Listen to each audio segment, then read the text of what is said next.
aquifer, very little is immediately available and usable. Of these amount, 30% in lakes, and some 50% other forms of lentic waters, impounded waters, and rivers. Actually, the flowing water is only a very small percentage. Therefore, when we talk about water on the surface of the globe, lakes are very, very important. It was very unfortunate that the subject has never been main stream subject in water.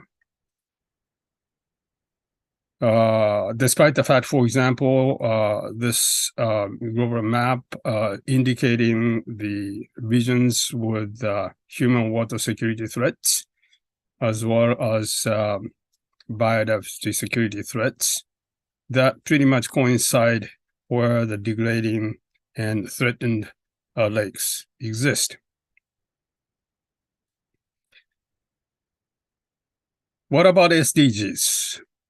The SDG 17 goals have a lot of referrals to water, but when it comes to mentioning of the words like lakes and rivers, only 2 goals refer to such words. Goal 6 and Goal 15, basically to protect the resource, protect and restore the resource, and conserve the ecosystem. But in general, the impression is that the SDG do not stress very much on where the waters actually come from and how are we going to be challenged with the sustainable management and use of these water sources, like lakes and rivers. So it's not surprising that the progress report of the SDG do not mention very much on how we are doing on lake management improvement status. For example, there are statements like quite a few lakes are highly turbid and a large number of people live around these turbid lakes. But we know much more about the state of our lakes. It's just not being properly referred to in the SDG progress report, and with the SLM, Sustainable Lake Management Resolution, I think this situation will be changed over the next years. So what is it that we have to do to make it possible? We need to contribute to promote the sustainable management of lakes and rivers. To do that, we have to have a very intensive collaboration in the next years on realizing this sustainable lake management resolution. In the recent meeting, suggestions were made that immediately we need to do this capacity building package development, community level training and support program development, and a map-based real-time platform on the state of major lakes, which is in the making at UNEP.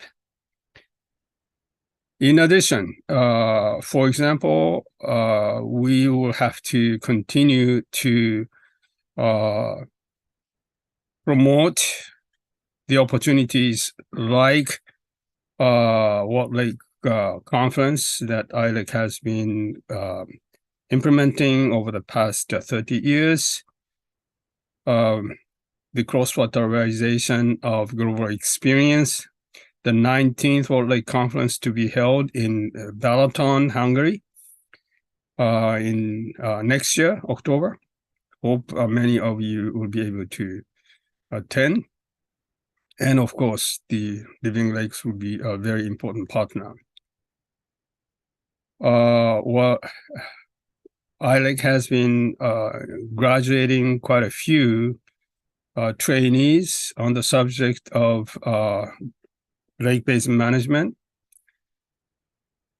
We also have been collaborating with national governments and individual lakes and the regional and international organizations about the integrated lake basin management, which has been promoted over the past decades after the inauguration of this global project in 2005.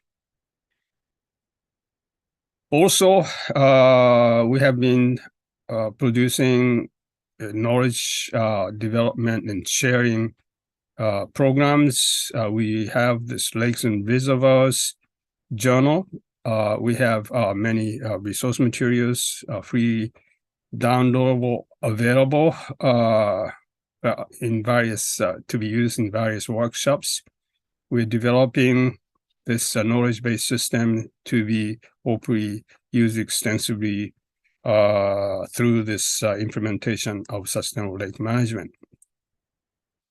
So in a nutshell, we're talking about needing the development of the global platform to realize the close collaboration of national and local governments, UN and international organizations, and to be able to assist individual lakes and their management bodies in implementing programs with support from a large number of NGOs and CBOs actively engaging in various activities now, particularly through efforts by Living Lakes. National, international lake science knowledge institutions are now quite interested in joining in with our initiative, Sustainable Lake Management. So we are talking about many challenges and yet many possibilities. We hope through this conference that you are attending,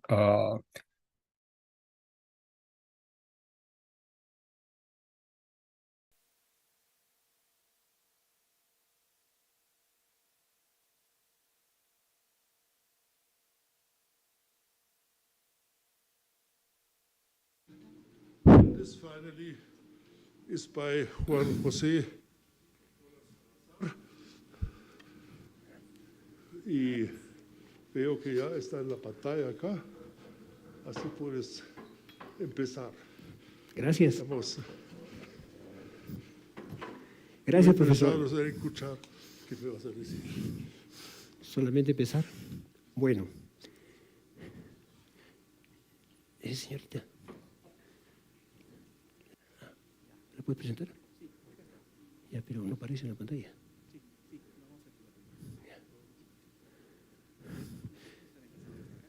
Sí, nuevamente aquí contento de ver a tanta gente. Voy a hacer mi presentación en español. Yo no hablo el inglés solamente para no perderme cuando voy al extranjero, así es que les pido disculpas. ¿Ok? ¿Empezamos? ¿La pueden cargar? ¿Todos bien? ¿Todos contentos? Ya, gracias, Mario, muchas gracias. ¿Cuánto tiempo tengo? No quisiera quitarle el tiempo a los demás conferencistas, así es que, por favor, ¿pueden cargar la presentación? Equipo.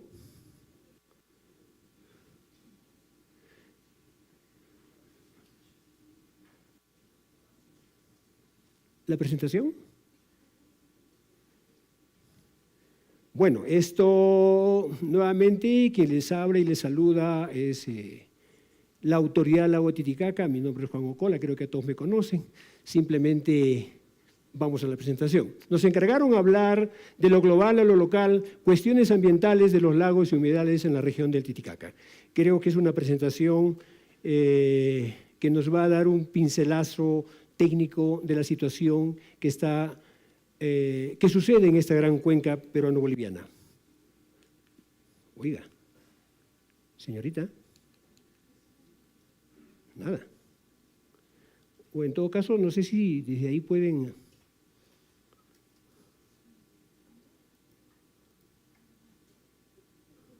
¿Sí? Bueno, seguimos, por favor. Nada, no funciona. Bueno, creo que la doctora Marión dijo la mañana qué cosa es Living Lake. Yo solamente quisiera rescatar que a partir del día 28 de mayo de 2020, la Autoridad Autónoma del Lago Titicaca ya es miembro oficial de la red Living Lake, cuyo objetivo es promover la conservación y uso sostenible del lago Titicaca con dominio indivisible entre dos países hermanos, Perú-Bolivia. Un poco rápidamente, ¿qué es la LT? Es una entidad de derecho público internacional con plena autonomía en el ámbito técnico, administrativo, económico y financiero. El instrumento de gestión técnico de nuestra autoridad es el Plan Director Global Binacional, que tiene 26 años, aún un documento técnico que guía las decisiones de la Autoridad Lago Titicaca y, en mi modesta opinión, un documento técnico todavía insuperable.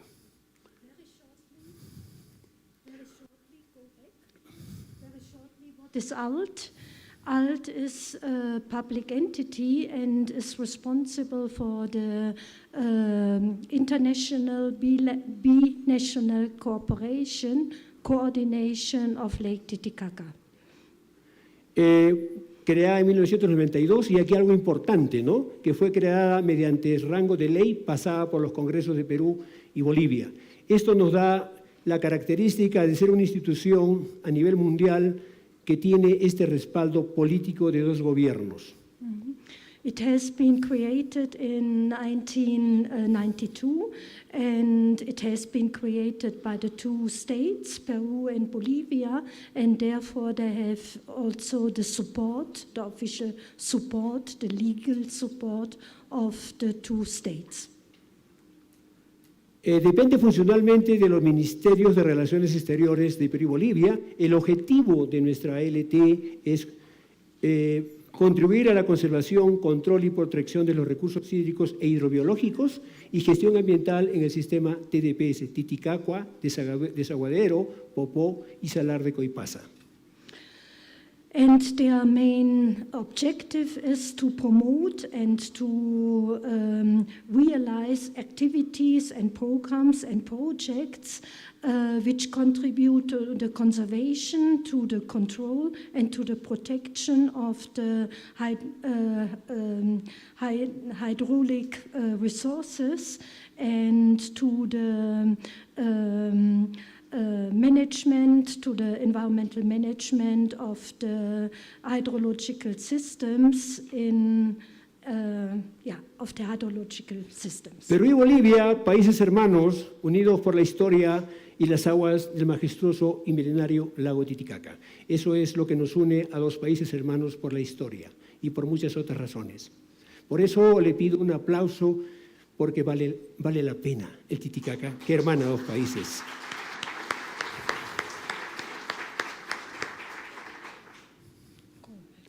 Vamos a hablar un poco rápidamente del ámbito de intervención de la Autoridad del Lago Titicaca para un poco conocer dónde actuamos.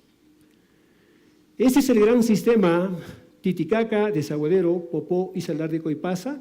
tenemos una superficie de 44.000 kilómetros cuadrados, los principales lagos Titicaca, Popó y Salar de Coipasa. ¿Tiene para el puntero? Bueno. Y aquí hay una población de casi 3.100.000 peruanos y bolivianos que dependen de los recursos hídricos de esta gran cuenca. Les presento a nuestro querido lago Titicaca. Y Titicaca, muchos se preguntarán qué significa. No soy muy bueno en Aymara, pero sí puedo decir que Titi significa gato o felino, caca es plomo. Por lo tanto, estamos hablando de un lago gris. Pero lo curioso es que nuestros antiguos habitantes le pusieron el nombre, pero si ustedes se dan cuenta, le dan la vuelta a Titicaca, van a encontrar aquí la cabeza de un puma o de un gato cazando una liebre. ¿Cómo observaron? No lo sabemos. Tiene una superficie de 8.400 kilómetros cuadrados, tiene un volumen de 950 metros cúbicos, tiene una longitud máxima desde la parte norte al sur de 170 kilómetros, tiene un ancho máximo de 70 kilómetros, una profundidad de 278 metros en la Isla del Sol y una altitud de 3.809 metros sobre el nivel del mar.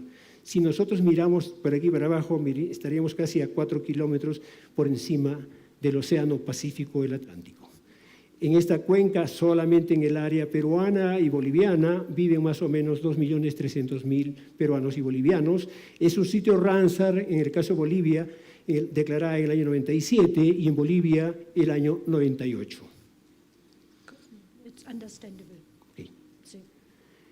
El lago Titicaca es un lago tropical de altura, único en el mundo, por eso es importante. Es un lago oligotrófico, pero están cambiando sus condiciones tróficas por el tema de la contaminación, ya lo vamos a ver. Se formó aproximadamente durante la era terciaria debido al hundimiento de una parte antigua de la meseta andina, tiene más o menos 3 millones de antigüedad, es el lago navegable habitable más alto del mundo. Y un poco para que conozcan cómo funciona el balance hídrico. Mañana tendremos la oportunidad de visitar parte de este lago y vean ustedes que la mayor cantidad de pérdida de agua en este lago es por evaporación, más o menos 94%. Y aquí yo le agregué en este balance las aguas residuales municipales, que es un problema crucial en esta cuenca. Tenemos una sola salida, que es el río Desaguadero, que conecta toda la zona sur de Bolivia, que llega hasta el Popó y Salar de Coipasa, no, hasta el Popó.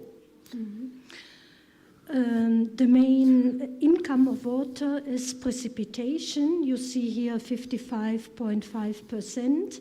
Then you have incoming rivers, which are contributing with 44%, and also are going out of Lake Titicaca.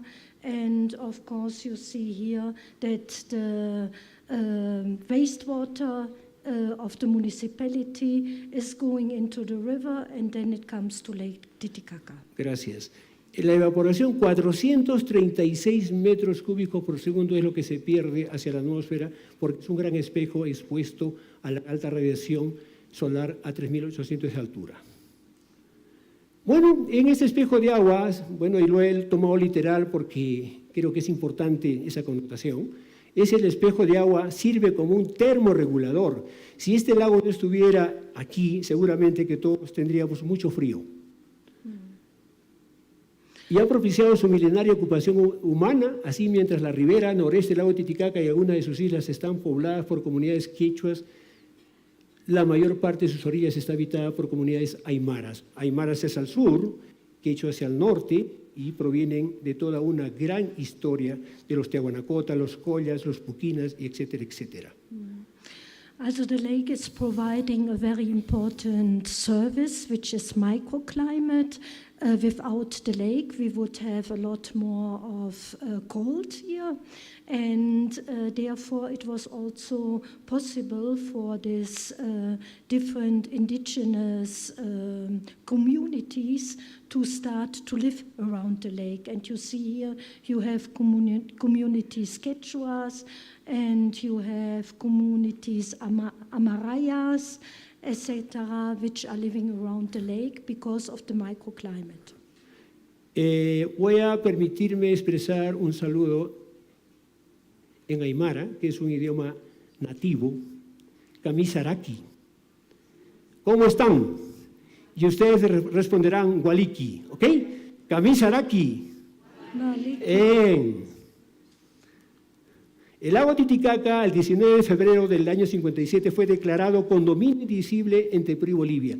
Es el corazón hidrológico del gran sistema endorreico Titicaca, Desaguadero, Popó y Salar de Coipasa. Vamos a ver acá el contexto ambiental. Uy, me comí la A, pero bueno, discúlpenme. Aquí creo que este es un tema que todos estamos padeciendo, la contaminación de ríos y lagos, uno de los problemas más álgidos en las cuencas del lago Titicaca y me imagino en muchas de sus cuencas, de sus lagos. El lago Titicaca es muy vulnerable a las sequías, inundaciones y cuando estas ocurren generan pérdidas económicas, sufrimiento, migración de las personas a las ciudades. Estos eventos se presentaron, la sequía más grande fue en la década del 43, donde el lago Titicaca bajó casi 3 metros sobre su nivel normal. Ustedes han visto en estos días la bahía de Puno y cuando esto sucedió, la gente caminaba a pie hasta el otro lado de una de sus penínsulas. Also the problems which Lake Titicaca has is like the problems which many lakes have. It's the contamination of the affluent rivers, and Lake Titicaca is also very vulnerable to droughts and inundations, and of course not the lake only himself, but also the population which is living around, and they they lost their economies, and there is overfishing of the fishing resources at Lake Titicaca, and also a loss of biodiversity. But there are, on the other side, a lot of potential of binational development in a positive sense. Vamos a ver qué está pasando en el territorio peruano en la cuenca.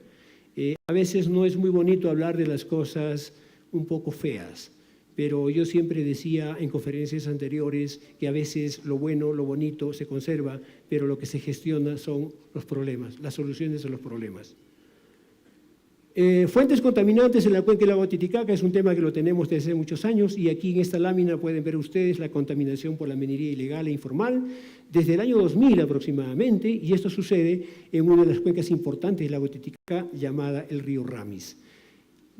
Son residuos sólidos. En la otra fotografía vemos ahí el uso del mercurio, los desperdicios peligrosos que vienen de las maquinarias, y vemos en esta lámina la contaminación que se genera por el uso del agua en el lavado del material aurífero en esas zonas.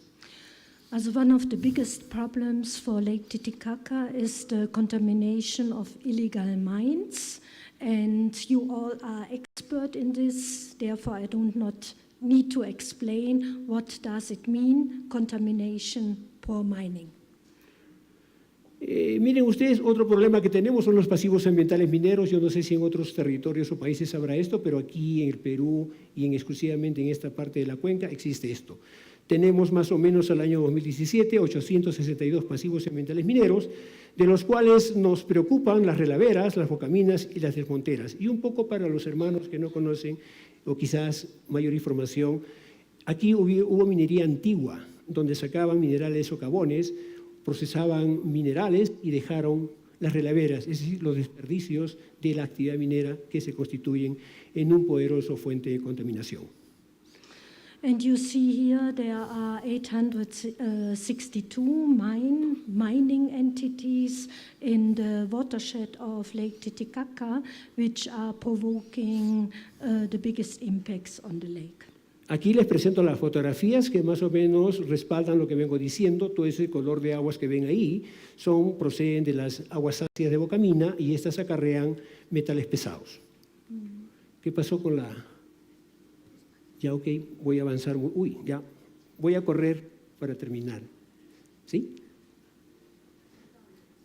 ¿Qué pasó?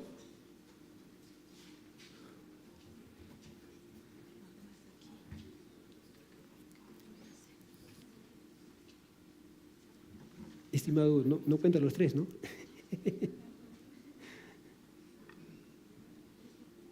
La tecnología está que nos juega una mala pasada, no puede ser. ¿Sí? ¿Esa?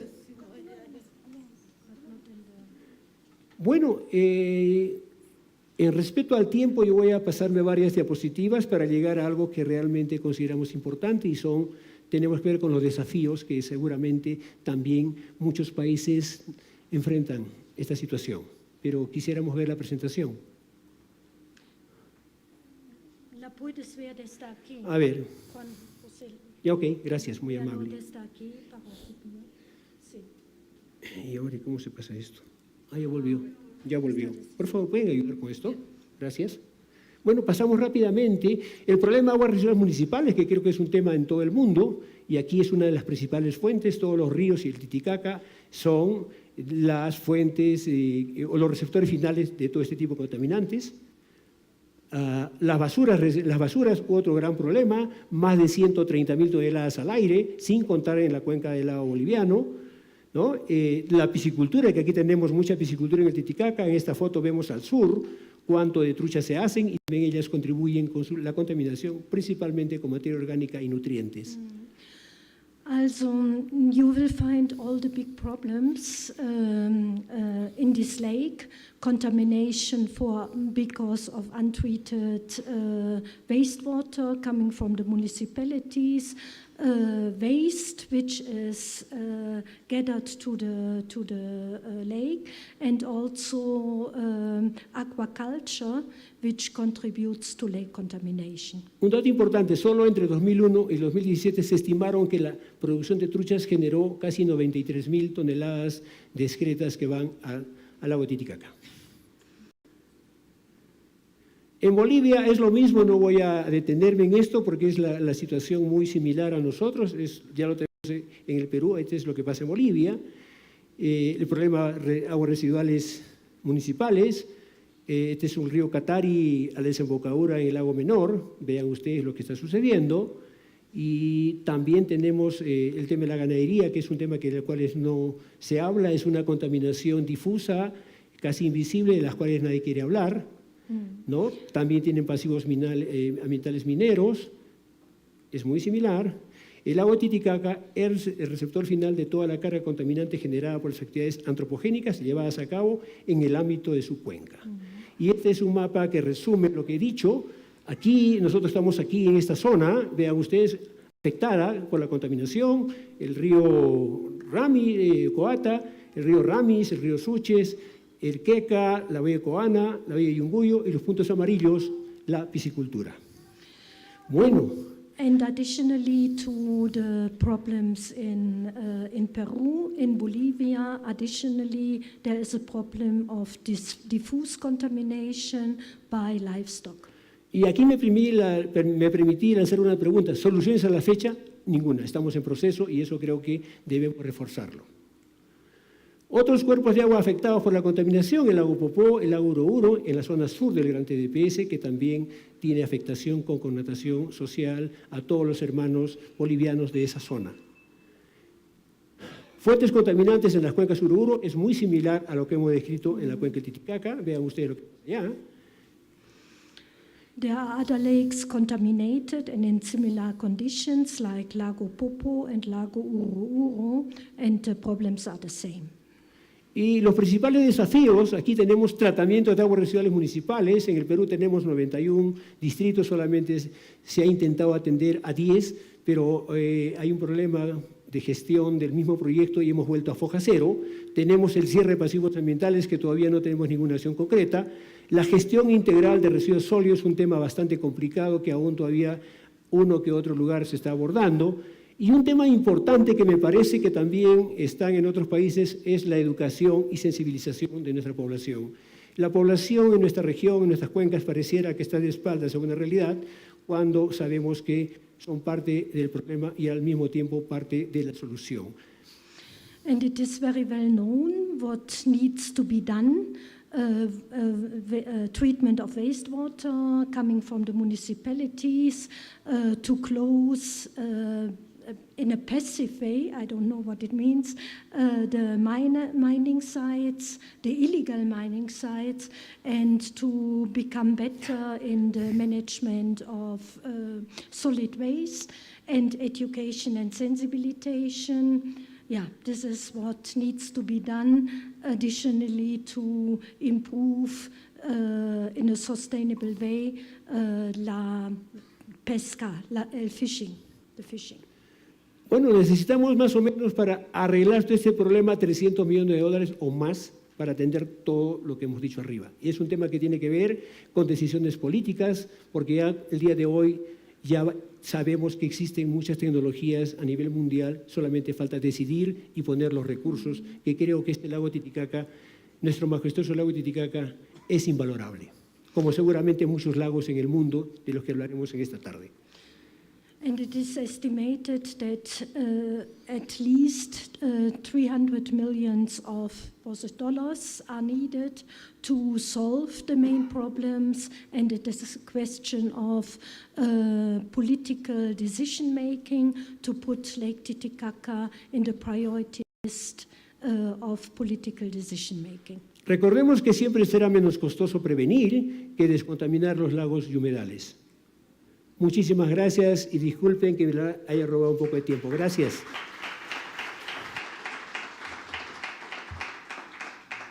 Profesor, sí, muchísimas gracias. Nos pusiste la base para mucha discusión en las necesidades que hay. Y sin perder mucho tiempo, vamos a pasar a la próxima presentación.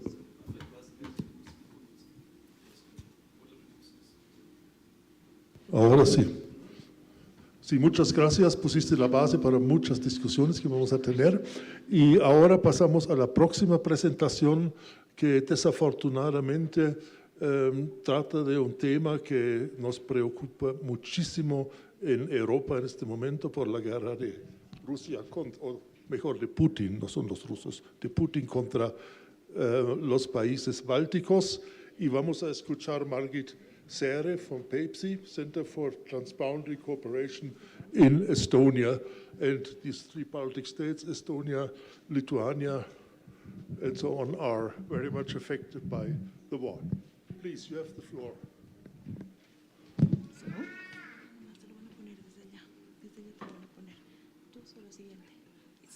It's not here.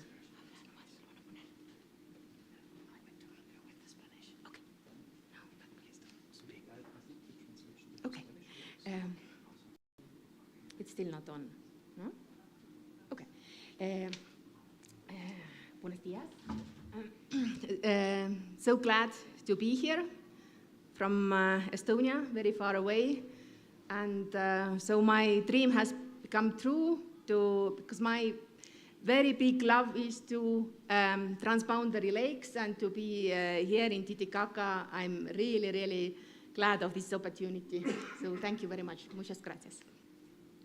So I'm going to talk about transboundary water governance and challenges in Europe we have right now. And I'm not going to present maybe not so much any success stories what we have right now, but to remind us, to everybody, how fragile, in fact, our planet is, and how fragile the peace and our happiness is, and how much easier it is to destroy, but later how difficult it is to build it up again. So very shortly about my lake, Lake PEPSI, which is the biggest transboundary lake in Europe and 5th largest lake in Europe. And the shoreline is about 520 kilometers. It's really a huge lake. And the surface area is more than 3,500 square kilometers.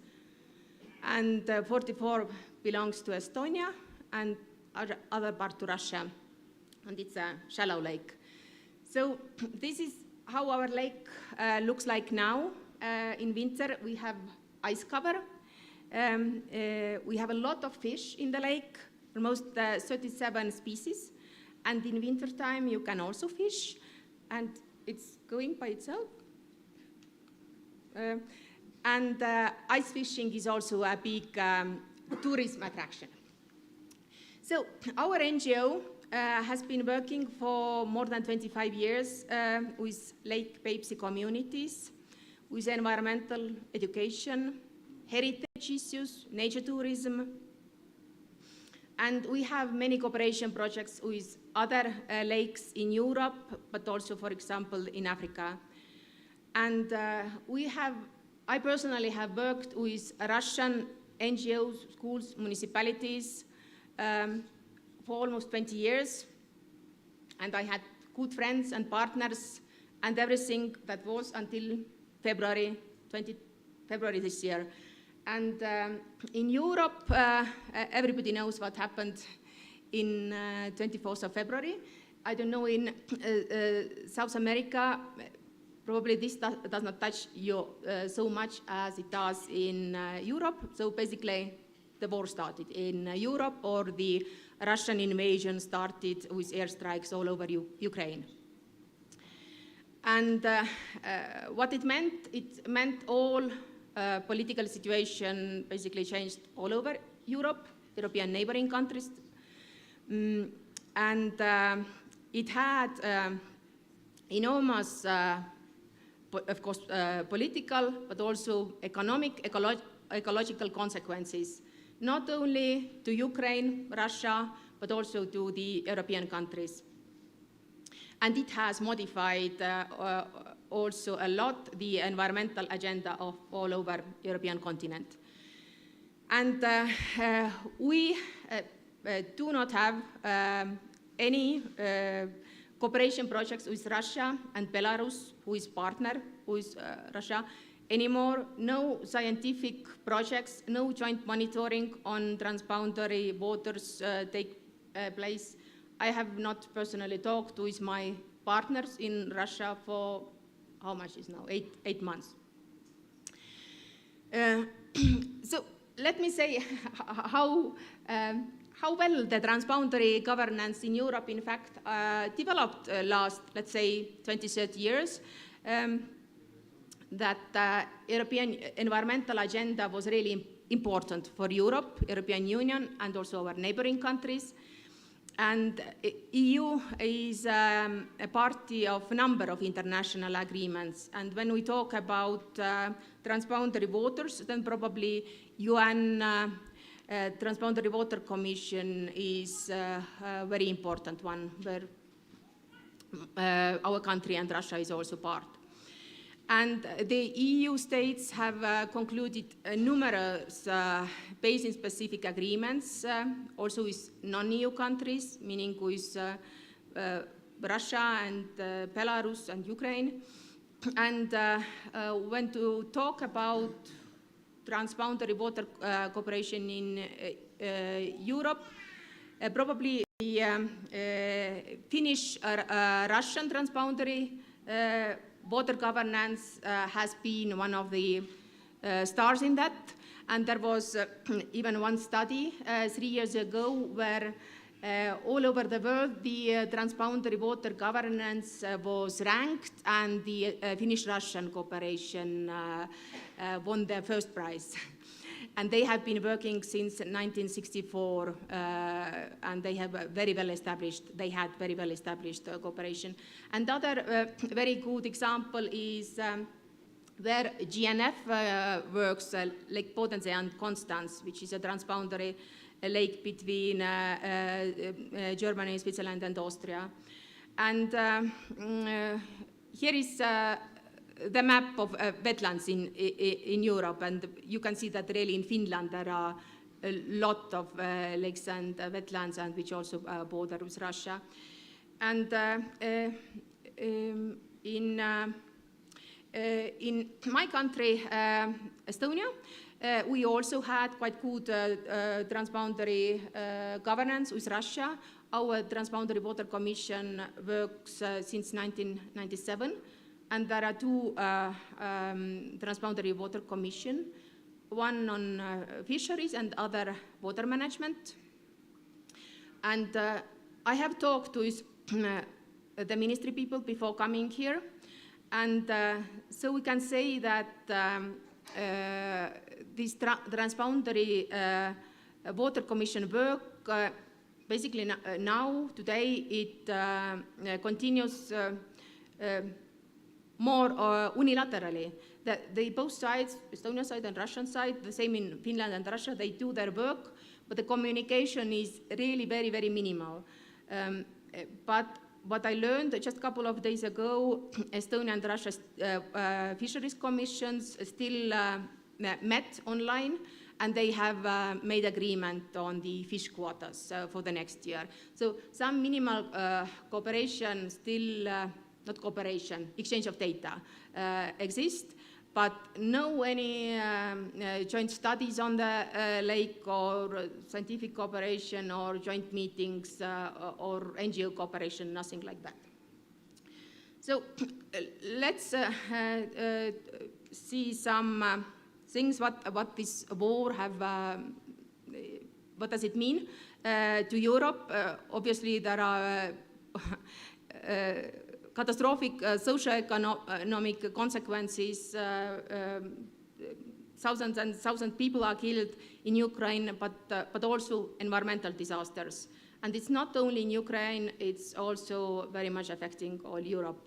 So what are the most biggest consequences? Obviously, there are so much of the hazardous waste, so many of this military waste is left all over. There is huge water pollution via rivers. It's brought into the very sensitive ecosystem of Black Sea. It has huge consequences of migratory birds. A couple of months ago, there was a bombardment of a steel plant which released tons of chemicals into the Black Sea. For some last months, you have maybe heard the nuclear threat in Zaporizhzhia nuclear plant, which is bombed, and obviously this has huge impact to the waters all over Europe. And detonation of missiles, this forms very toxic gases which pollute across the borders. There are very fragile ecosystems, let's say in Ukraine, steppe, biodiversity loss, which are now destroying. The Russians are destroying, but it would be impossible probably to rebuild it, some of them.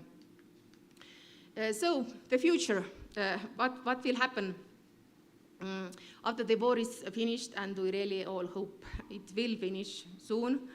It's impossible to know how long it may take to revive any kind of dialogue with Russia and Belarus. Some, maybe bigger countries in Europe are more optimistic that, but our country, we are neighbor to Russia, we don't see so quick and optimistic resolution. And the reconciliation is a very long-term process, obviously. It does not take 1-2 years, it takes decades. And here, what the theory says that the environmental diplomacy might have a significant role in the reconciliation process. Also the role of local community and NGOs who would start doing this first cross-border work and contacts and environment and the clean waters. This is a thing which probably is easy to find a common language, the future. So about the future, the paradox is also that the sanctions towards Russia and the accessibility of oil and gas from Russia, which we almost don't have anymore, the oil and gas from Russia, it has increased enormous interest in alternative energy in Europe and beyond. We have so much of solar panels, wind power plants built, and in the long term, the post-war recovery process, it should be used for fundamental transformation, not only in Ukraine, but also other countries, towards a green and net zero economy. And let's hope that something positive might come here in future to Europe and to our waters. So thank you.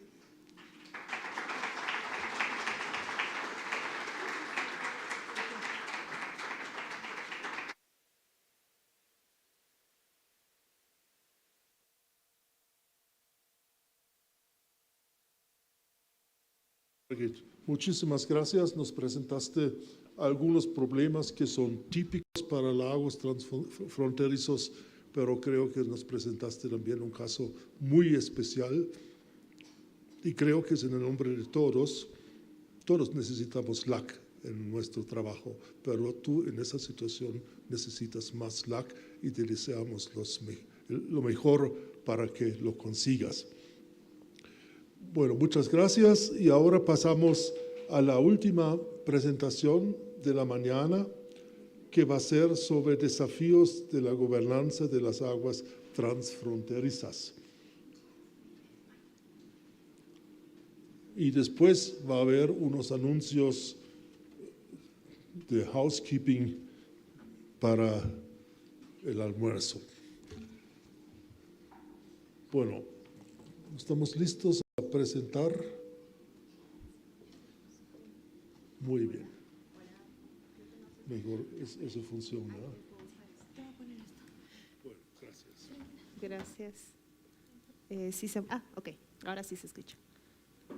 Pero creo que esto se va a caer.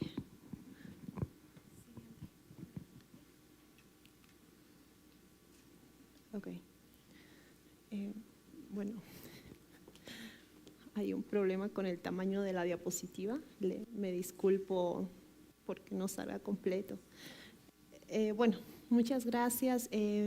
Bueno, a nosotros desde el Ministerio de Relaciones Exteriores de Bolivia nos ha tocado abordar un tema bastante interesante, que es un poco cuáles son las perspectivas y desafíos de la cooperación transfronteriza.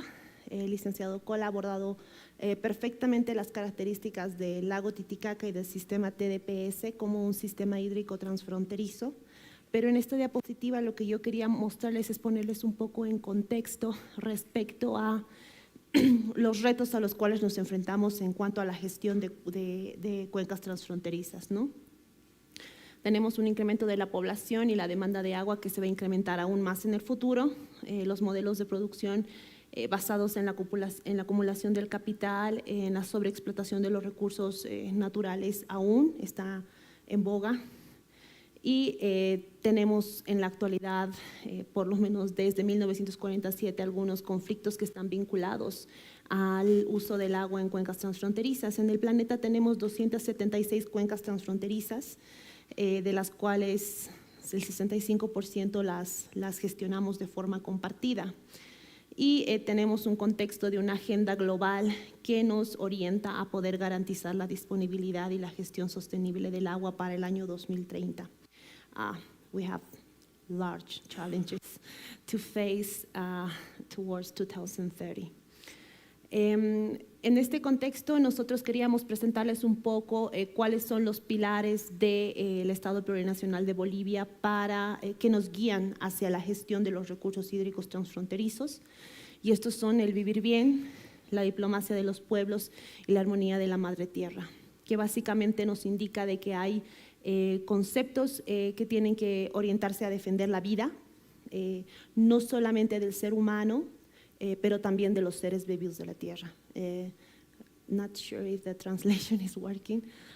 This concept is guiding towards defending life, not just for the human being, but also for all living beings in the planet. La diplomacia de los pueblos que nos guía básicamente a lo que es el principio de relacionamiento, no solamente al nivel de los altos estados, pero también al nivel de las comunidades locales que ya hacen una gestión del agua desde hace tiempos ancestrales, ¿no? This concept is leading towards that we don't manage water only to high level governance, but also to local level and the peoples and our ancestors. Y el concepto más importante, que es el concepto de armonía con la madre tierra, ¿no? Está basado un poco en cuanto a lo que es perder el contacto de nuestros usos con la madre tierra. Y esto quiere decir que estamos basados en un sistema tan antropocéntrico en el cual tenemos que garantizar nuestros medios de vida, nuestra sobrevivencia, sin darnos cuenta que dependemos de los ecosistemas, de los sistemas de vida y de que se garantice el equilibrio del uso del agua para que podamos nosotros mismos sobrevivir, y que tenemos una responsabilidad con los ecosistemas y con los otros seres vivos que quizá no pueden hablar para poder decirnos algo, ¿no? And this last principle is leading us to say that we need to find an equilibrium between the needs of us as human beings and also the needs of all living beings. Bolivia es básicamente transfronteriza.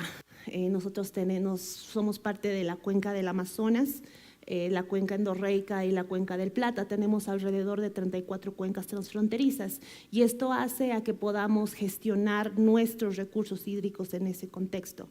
Bolivia is part of 3 major watersheds, transboundary watersheds: the Amazon, the Plata watershed, and the endorreic, which is a close one. En la endorreica es donde tenemos a todo el sistema hídrico TDPS, que ustedes han escuchado bastante del lago Titicaca. Sin embargo, el sistema TDPS es un sistema hídrico tan grande que engloba 14 unidades hidrográficas y que nos lleva hasta lo que es Titicaca, el río Desaguadero, el lago Popó y el salar de Coipasa. Básicamente tenemos 2 de los más grandes lagos que tiene Bolivia en su territorio, están en el sistema endorreico, y particularmente es muy triste compartir con ustedes que el lago Popó es uno de los lagos que está en el peor de los estados y está enfrentando su desaparición. So this slide wants to show the 4 major water bodies in the TDPS water system, which is Titicaca Lake, the Desaguadero River, Popó Lake, and Coipasa salt flat. And I wanted to say that Popó is probably one of the most threatened lakes in Bolivia right now. Acerca de la gestión cooperativa que nosotros realizamos, no voy a repetir lo que el licenciado Cola les ha explicado tan perfectamente. Bolivia y Perú avanzan de una forma bilateral y hermanada desde hace bastante tiempo.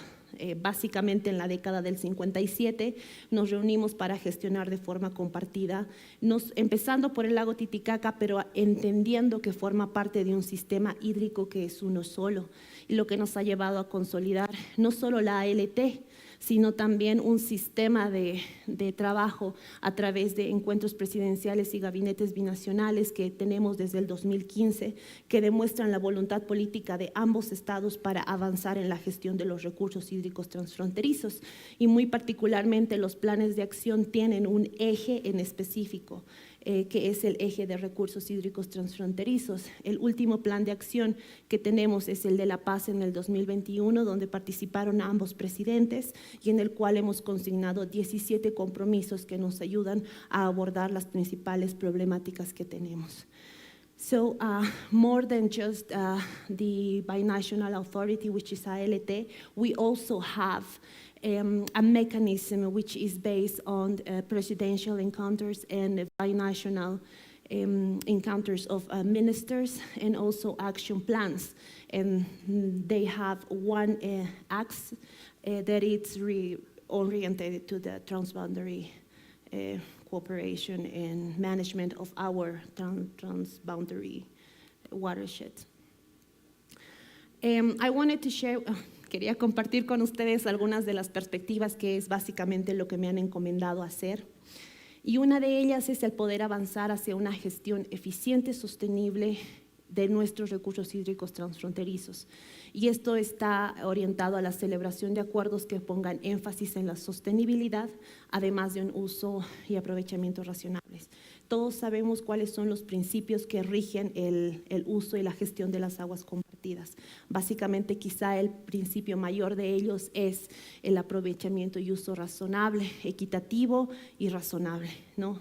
Para Bolivia, el uso equitativo y razonable involucra no solo gestionar las aguas mitad y mitad, sino también gestionarlas para garantizar el equilibrio de los ecosistemas y sistemas de vida. Entonces, well, this is one of the perspective which is advancing towards reasonable, equitable, and integrated use of our transboundary resources. Voy a avanzar un poco rápido.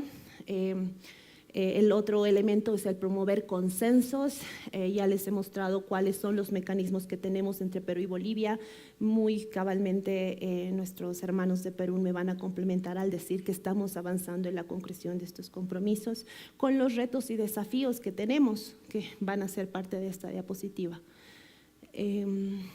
Bueno, también una de las perspectivas es el fomentar espacios de intercambio de información y mecanismos de gestión que eviten la aplicación de medidas unilaterales, pero que sobre todo garanticen el intercambio de la información para tomar mejores decisiones.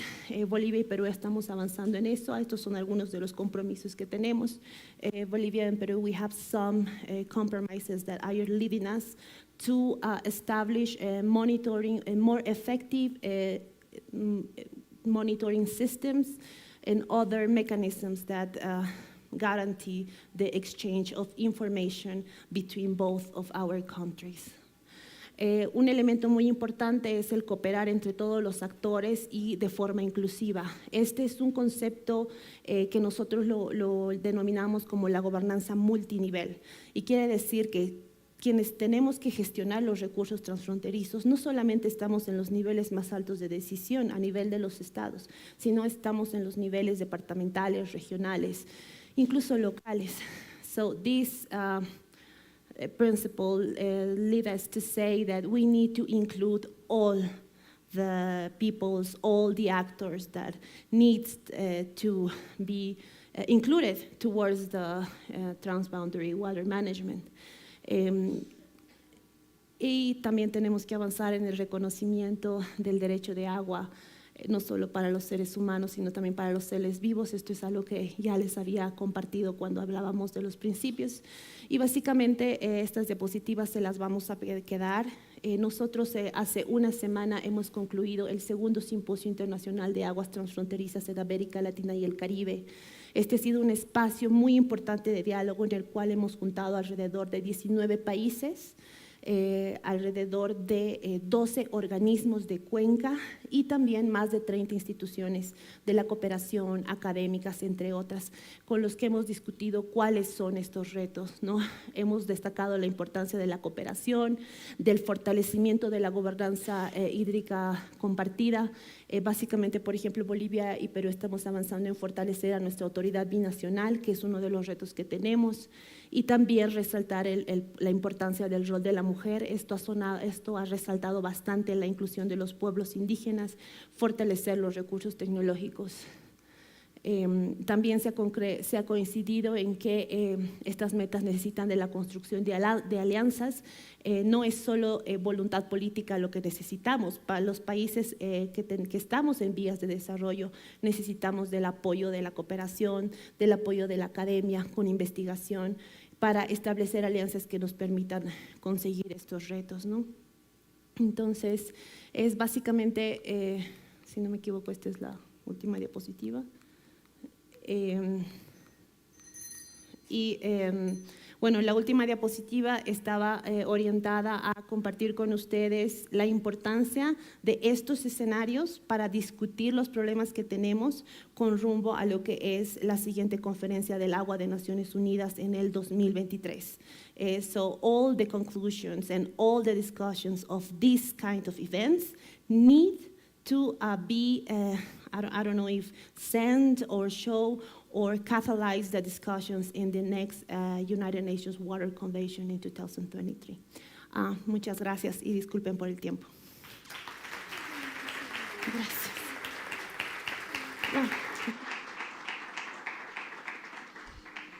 Muchísimas gracias.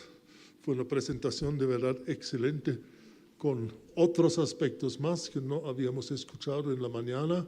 Creo que la mañana was fully packed, como dicen en inglés, estaba muy llena, y we have now lots of material to be thought over and discussed and so on and I know that it's difficult with a full stomach to think, but we still have lunch, and while we are having lunch, we can elaborate on the tables while eating on what we have heard this morning. I think it was incredibly wealthy and rich and stimulating, especially as we have also seen lots of good results, and I'm especially sorry for our friend from the Baltic states that she has, after such a long and successful cooperation, to cut this, or it was cut, it was not you of course, because of this incredible war, which is really a problem not only for Europe.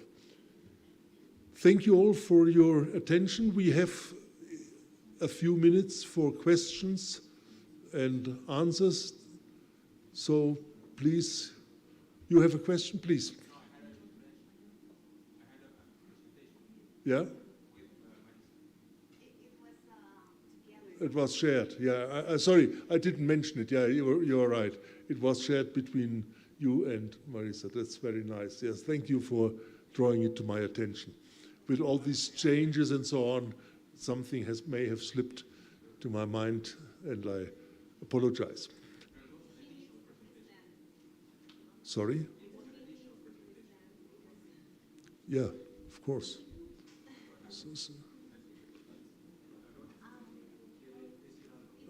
Sorry, you wanted the floor again? Yes. No, of course, yes. Sorry, I didn't understand. The understanding was that there were we were. Oh, I understand. Yeah. Okay, great. Okay, so. Please. Bueno, en 10 minutos. ¿Ah? Ok, creo que sí ha habido un problema con la traducción, ¿no? Así que voy a tratar de saltar de un idioma a otro.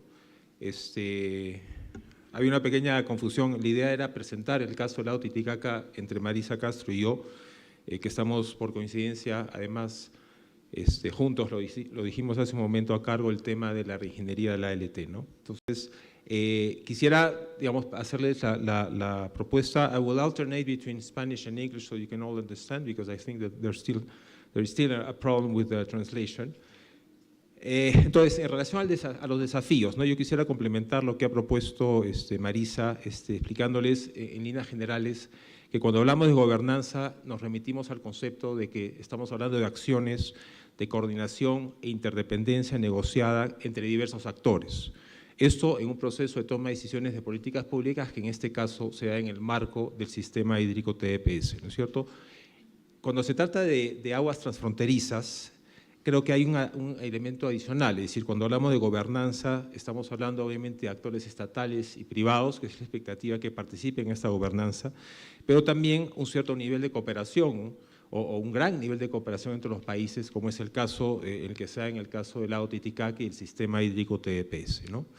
Y creo que en particular cuando se trata de procesos internacionales, esto presenta desafíos adicionales, digamos, ¿no? I'm going to translate myself so we can maybe add some minutes to what I'll say. I was explaining that in our concept, the concept of governance at the general level implies the actions, that coordination and interdependent actions that diverse actors produce, no, in order to establish a decision-making process, to establish public policies. This is as a general idea. Now, if we talk about governance in the transboundary basins, what we're talking about is actors that, of course, are state-level actors and private actors as well, NGOs and civil society, but also a certain level of high cooperation between countries, which is the case of the example that we're sharing with you in the case of the Lake Titicaca and the water system TDPS. Okay, and this we think that it presents us additional challenges because these are transnational processes. No, so it's not just the challenge that you might think that can happen in a water body like the Lake Titicaca, but this is a shared water body, so that's why it gives us additional challenges, ¿no? Entonces, entre los principales retos que había yo más o menos definido y que los quiero describir rápidamente, primero, debe existir una voluntad política de los países para establecer acuerdos y entendimientos y también para asignar recursos para lo que puedan establecer entre una gobernanza de aguas transfronterizas, ¿no es cierto? Un segundo reto que nos parece que es importante es la naturaleza de los mecanismos existentes para que todos los actores involucrados participen en esta gobernanza, ¿no? Un tercer desafío es las diferencias que pueden existir entre las normativas de los países, pero este reto tiene una respuesta en las conversaciones que tenemos con Bolivia, por supuesto. Y finalmente, el estado de las relaciones diplomáticas entre los países que enfrentan, digamos, un proceso de gobernanza de aguas transfronterizas, ¿no? There are 4 general ideas that I had structured to share with you in our case. Is that first, the first important challenge is to have the political will of the countries, no, to reach agreements and also allow allocate resources to a process of governance that is shared between two countries. No? A second challenge is the nature of the mechanisms that are that exist between the countries, or those we are thinking about. We need to allow all the actors to participate actively in the governance of the water basin that we're talking about.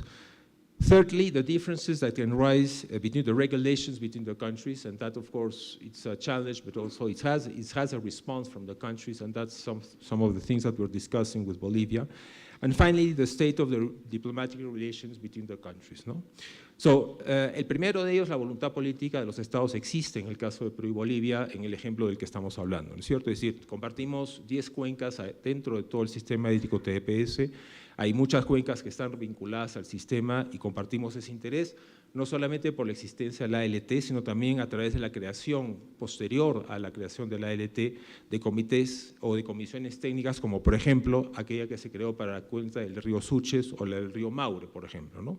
que son demostraciones de voluntades políticas de llegar a acuerdos sobre retos que se presentan sobre cursos de agua que compartimos, ¿no es cierto? Eso también, naturalmente, lo dije hace un momento, tiene que estar acompañado de recursos, ¿no? Perú y Bolivia ponen recursos en la ALT, ponen recursos en proyectos nacionales que tienen que ver con el sistema hídrico TDPS, pero sí creemos que tiene que haber una intención adicional de poder establecer recursos para infraestructura y otras necesidades que se puedan dar en el caso del lago, ¿no?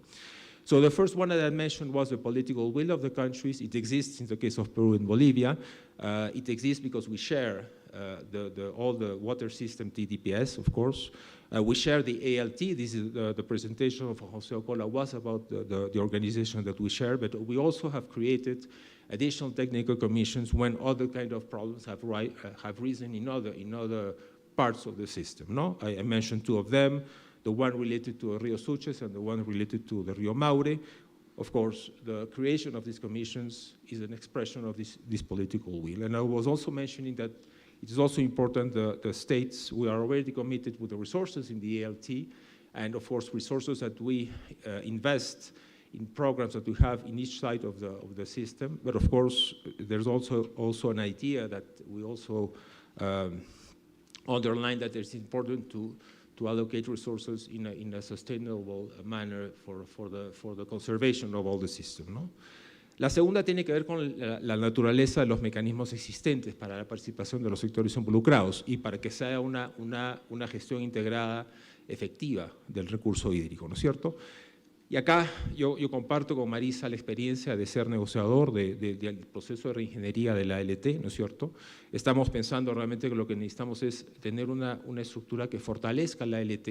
Como lo dije hace un momento en mi presentación, la ALT ha producido muchos aspectos positivos en la vida del lago, pero se mantienen muchos desafíos, algunos de los cuales han sido mencionados por Marisa hace un momento, ¿no? Entonces, para crear eso justamente estamos en un proceso que debo mencionar porque creo que hace referencia a un tema que me parece que se mencionó en una de las presentaciones.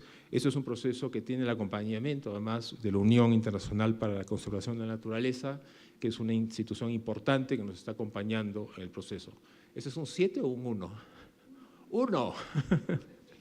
Okay, well, I'm doing 2 presentations, actually, in English and in Spanish. So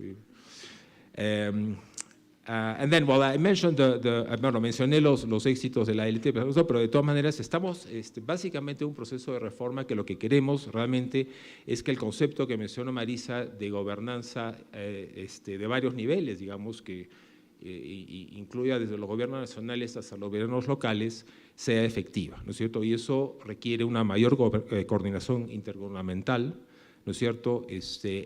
Un nuevo proceso de toma de decisiones que afecte el sistema TPS, evitar la superposición de competencias con entidades nacionales que pudieran existir y una gestión local y representativa de los actores que están vinculados al sistema, ¿no es cierto? Y de nuestro lado, son discusiones que estamos teniendo, también involucrar a todas las instituciones que participan en comisiones nacionales que existen actualmente para ver el lago Titicaca, pero que queremos que se involucren más, ¿no es cierto? So the second one has to do with the nature of the existing mechanisms and the one we want to strengthen in this process that we are currently developing.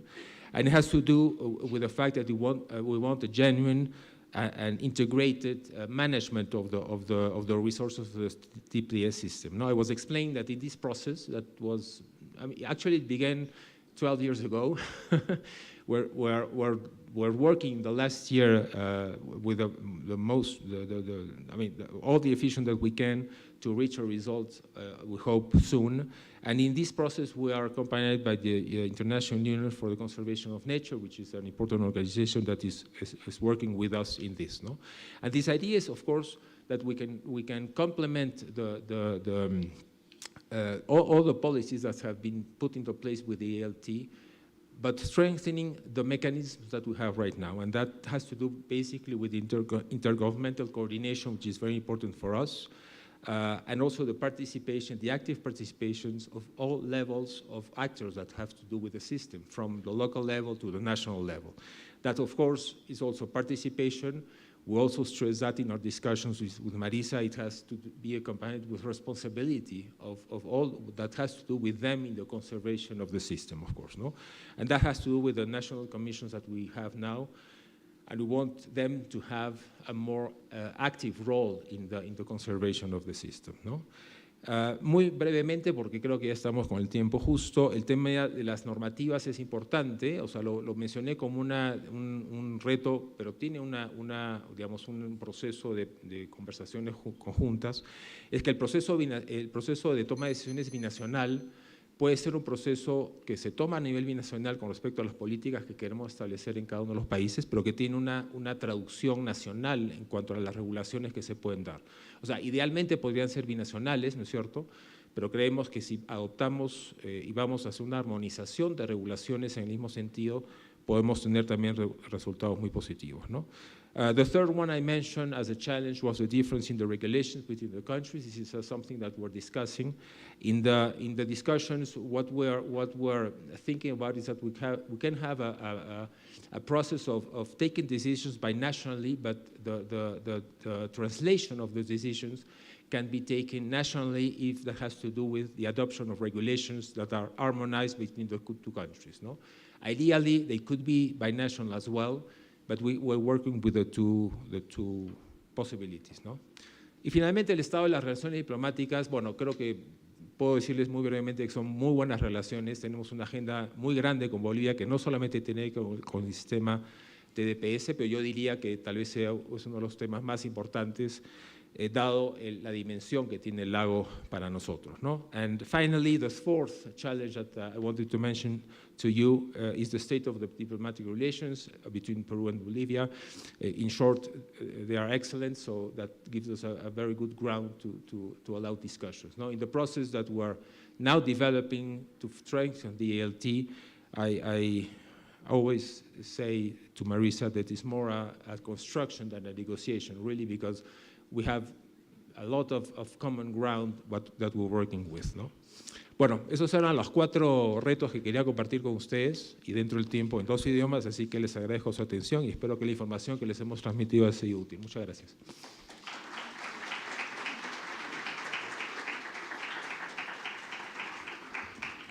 Muchas gracias. Creo que aprovechaste muy bien los 7 minutos que te habían dado. Y para mí eso fue casi un resumen de lo que ha pasado en la mañana y nos da muchas ideas para poder seguir discutiendo. Bueno, con eso se concluye la sesión de la mañana. El almuerzo va a ser en la casona donde fuimos también anoche y al mediodía ayer. Los que no estuvieron con nosotros, just follow the crowd, como dicen, ¿no? Y lo mismo vale para el regreso.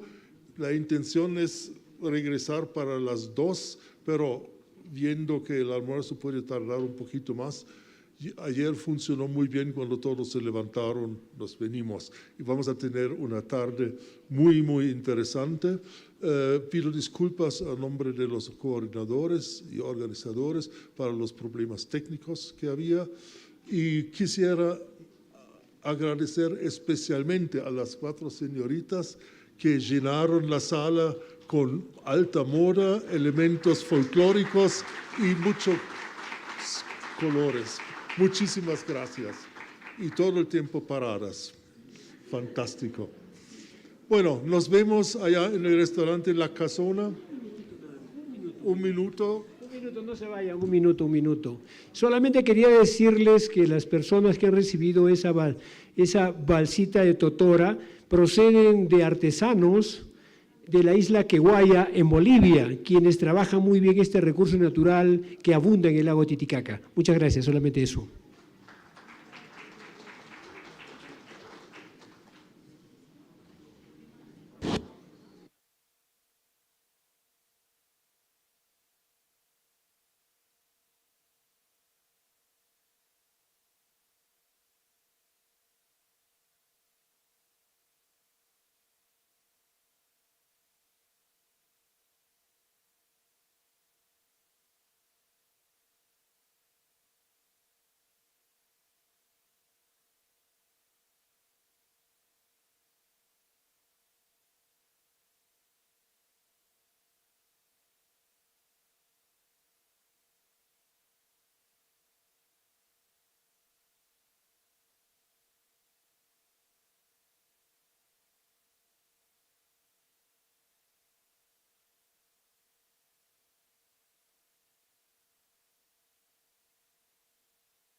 Greetings from Lake Biwa, Japan.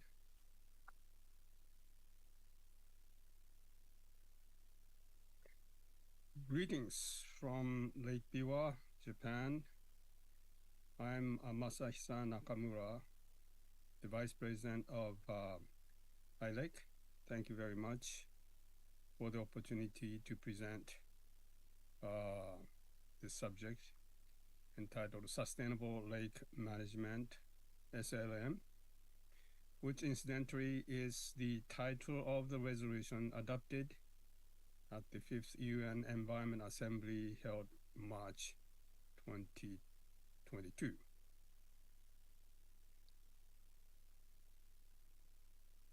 The resolution was passed unanimously, but it was not easy. There were some contentious issues, but nonetheless was passed unanimously on the last day in the plenary session. As you can see, people are very joyous about it.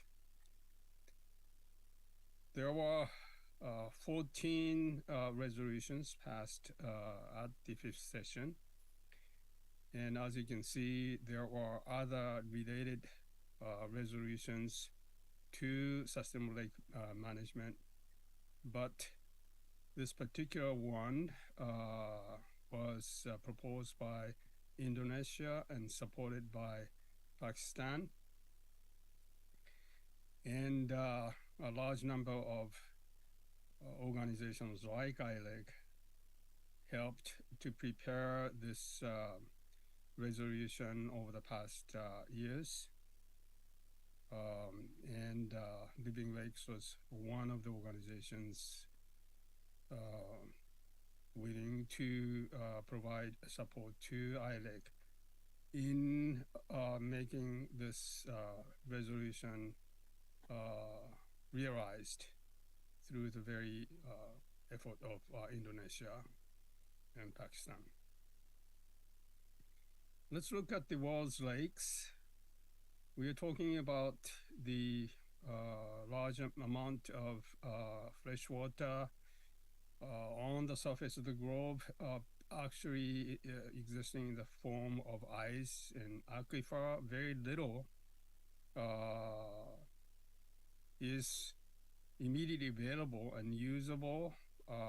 Of these amount, 30% are in lakes, and some 50% other forms of lentic waters, impounded waters, and rivers. Actually, the flowing water is only a very small percentage. Therefore, when we talk about water on the surface of the globe, lakes are very, very important. It was very unfortunate that the subject has never been main stream subject in water. Despite the fact, for example, this global map indicating the regions with human water security threats, as well as biodiversity security threats, that pretty much coincide where the degrading and threatened lakes exist. What about SDGs? The SDG 17 goals have a lot of referrals to water, but when it comes to mentioning of the words like lakes and rivers, only 2 goals refer to such words. Goal 6 and Goal 15, basically to protect the resource, protect and restore the resource, and conserve the ecosystem. But in general, the impression is that the SDG do not stress very much on where the waters actually come from and how are we going to be challenged with the sustainable management and use of these water sources, like lakes and rivers. So it's not surprising that the progress report of the SDG do not mention very much on how we are doing on lake management improvement status. For example, there are statements like quite a few lakes are highly turbid and a large number of people live around these turbid lakes. But we know much more about the state of our lakes. It's just not being properly referred to in the SDG progress report, and with the SLM, Sustainable Lake Management Resolution, I think this situation will be changed over the next years. So what is it that we have to do to make it possible? We need to contribute to promote the sustainable management of lakes and rivers. To do that, we have to have a very intensive collaboration in the next years on realizing this sustainable lake management resolution. In the recent meeting, suggestions were made that immediately we need to do this capacity building package development, community level training and support program development, and a map-based real-time platform on the state of major lakes, which is in the making at UNEP. In addition, for example, we will have to continue to promote the opportunities like World Lake Conference that ILEC has been implementing over the past 30 years, the cross-fertilization of global experience, the 19th World Lake Conference to be held in Balaton, Hungary, in next year, October. Hope many of you will be able to attend. And of course, the Living Lakes will be a very important partner. Well, ILEC has been graduating quite a few trainees on the subject of lake basin management.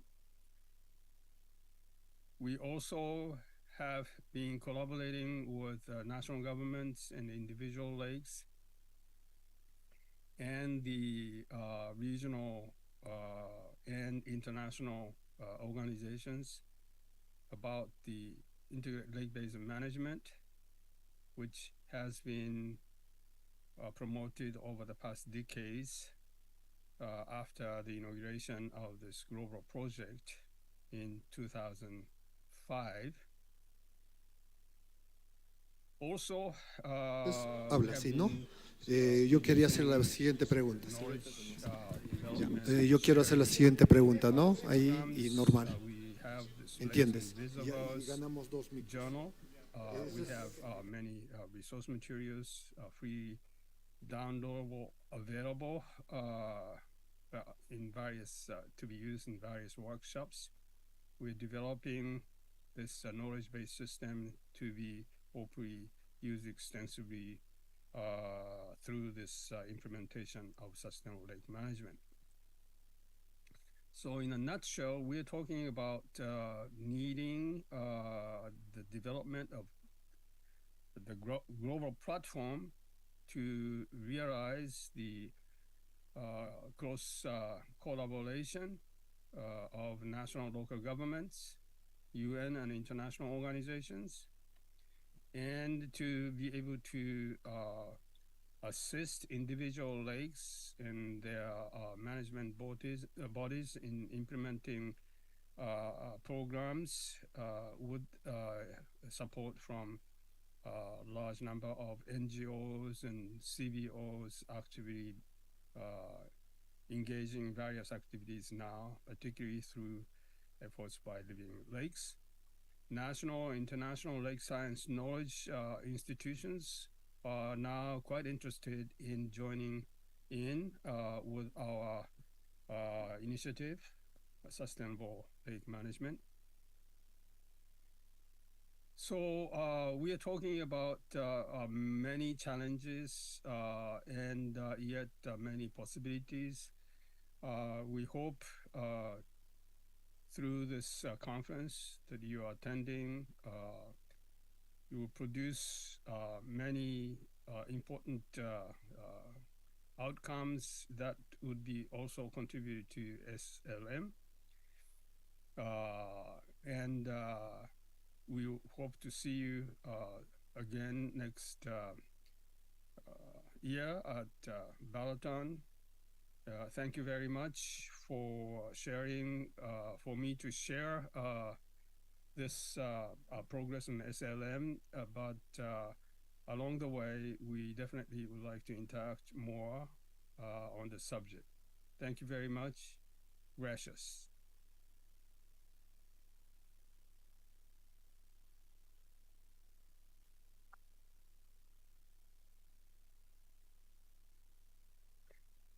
Greetings from Lake Biwa, Japan. I'm Masahisa Nakamura, the Vice President of High Lake. Thank you very much for the opportunity to present this subject entitled Sustainable Lake Management, SLM, which incidentally is the title of the resolution adopted at the 5th UN Environment Assembly held March 2022.